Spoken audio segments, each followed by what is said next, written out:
ಸೂರ್ಯದೇವನ ಜಯಂತಿ ಇವತ್ತು 108 ಸೂರ್ಯ ನಮಸ್ಕಾರ ಮಾಡ್ತಿದ್ದೀವಿ. 107 ಮಾಡಾಗಿದೆ, ಈಗ 108ನೇದು. ಮಾಘ ಮಾಸದಲ್ಲಿ 7ನೇ ದಿವಸ ಬರೋದು ಸಪ್ತಮಿ. ಅವತ್ತಿನ ದಿವಸ ಸೂರ್ಯ ಜಯಂತಿ ಅಂತ ಆಚರಣೆ ಮಾಡೋದು. ಸೂರ್ಯನಿಗೆ 108 ಸೂರ್ಯ ನಮಸ್ಕಾರದ ಮುಖಾಂತರ ಅವನಿಗೆ ಧನ್ಯತೆಯನ್ನು ಅರ್ಪಿಸ್ತಾ ಇದ್ದೀವಿ. ಈಗ 108ನೇ ಸೂರ್ಯ ನಮಸ್ಕಾರ.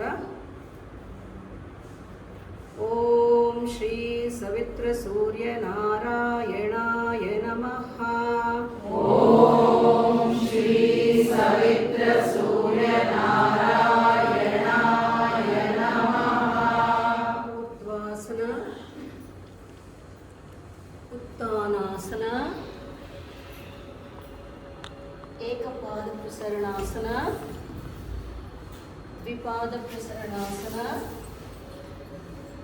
ಶಶಂಕಾಸನ,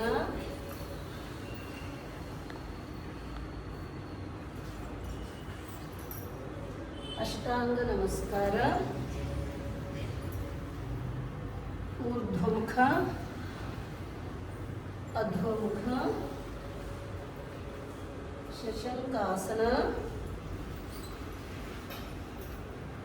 ಶಶಂಕಾಸನ ಮಾಡೋದ್ರಿಂದ ಇಷ್ಟೊತ್ತು 108 ಸೂರ್ಯ ನಮಸ್ಕಾರ ಮಾಡ್ತಿದ್ದೀವಲ್ಲ, ಟಯರ್ಡ್ ಆದರೆ ಸ್ವಲ್ಪ ರಿಲ್ಯಾಕ್ಸ್ ಆಗುತ್ತೆ.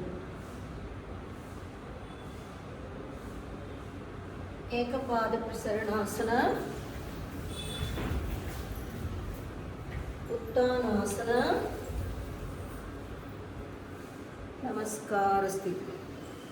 ಸೂರ್ಯದೇವ ಎಲ್ಲರಿಗೂ ಆರೋಗ್ಯ ಕೊಟ್ಟು ಆಯುಷ್ ಕೊಟ್ಟು ಕಾಪಾಡಲಿ. ಸೂರ್ಯದೇವನ ಆಶೀರ್ವಾದ ಸದಾಕಾಲ ನಮ್ಮ ಮೇಲೆಲ್ಲ ಇರಲಿ, ಪ್ರತಿಯೊಂದು ಜೀವಿಗಳ ಮೇಲೂ ಇರಲಿ. ಅವನ ಆಶೀರ್ವಾದ ಬೇಡ್ತಾ ನಮಸ್ಕಾರ ಮಾಡಿ. 108 ಮುಗಿಸಿದ್ದೀರಾ?